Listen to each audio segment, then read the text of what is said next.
Voyons rapidement comment appliquer des frais d'annulation pour une annulation d'une réservation. Maintenant, ici, le scénario, c'est on a une réservation sur notre commande, puis on veut l'annuler, mais on veut garder l'historique que ça a été annulé. Mais on veut rendre ici les deux places disponibles parce que j'ai une annulation de deux places. Puis, je veux aussi ajouter un frais d'annulation en pourcentage sur ma facture. Donc, ce que je vais faire ici, je vais simplement aller sur ma réservation. Je clique sur Annuler. Puis, le système me demande le pourcentage que je veux appliquer pour l'annulation. Ici, si j'avais entré des frais d'annulation d'avance dans le système, je pourrais choisir mon frais. Donc, si j'ai des frais d'annulation différents selon la date de réservation, ben, je pourrais aller le chercher. Ça accélère l'application. Ici, ce que je vais faire, je vais juste dire un 15% de frais, puis je clique sur Annuler. Par défaut, s'il n'y a pas de frais d'entrée dans le système, le Réservotron va créer un nouveau frais d'annulation pour vous pour que vous puissiez le réutiliser plus tard.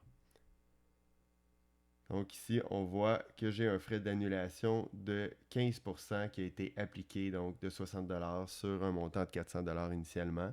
Mes deux places pour ma sortie du 2 août ont été libérées, donc j'ai mon historique pour mon client. Ici, je pourrais simplement maintenant faire un remboursement partiel du paiement du client pour garder le montant de 68 du frais d'annulation plus les taxes. Ici, j'ai aussi le bouton réactiver au niveau de l'annulation. Si je réactive, le Réservotron, dans le fond, va canceller le frais d'annulation. Donc, si je le fais, réactiver,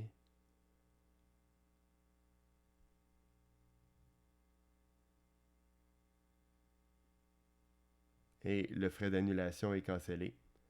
Puis, je reviens avec mon montant initial. Maintenant, si je refais annuler, je vais avoir le frais d'annulation de 15% qui a été ajouté à mes frais d'annulation. Si je veux ajouter différents frais d'annulation ici, comme un frais de 100% pour arrivée tardive ou des choses comme ça, ben, je peux aller dans mon inventaire, dans mes produits. Ici, on voit que j'ai déjà un frais d'annulation qui existe, mais via mon bouton Ajouter ici, j'ai l'option soit ajouter un produit générique ou ajouter un produit qui est frais d'annulation. La raison pourquoi on met les frais d'annulation dans le produit, c'est pour pouvoir appliquer des codes de grands livres à nos frais d'annulation pour qu'ils apparaissent dans les écritures comptables. Donc, c'est tout pour les frais d'annulation. J'espère que ça va vous servir. N'hésitez pas à nous envoyer des recommandations si vous voulez des améliorations, si vous voyez des améliorations nécessaires pour la fonctionnalité. Merci beaucoup.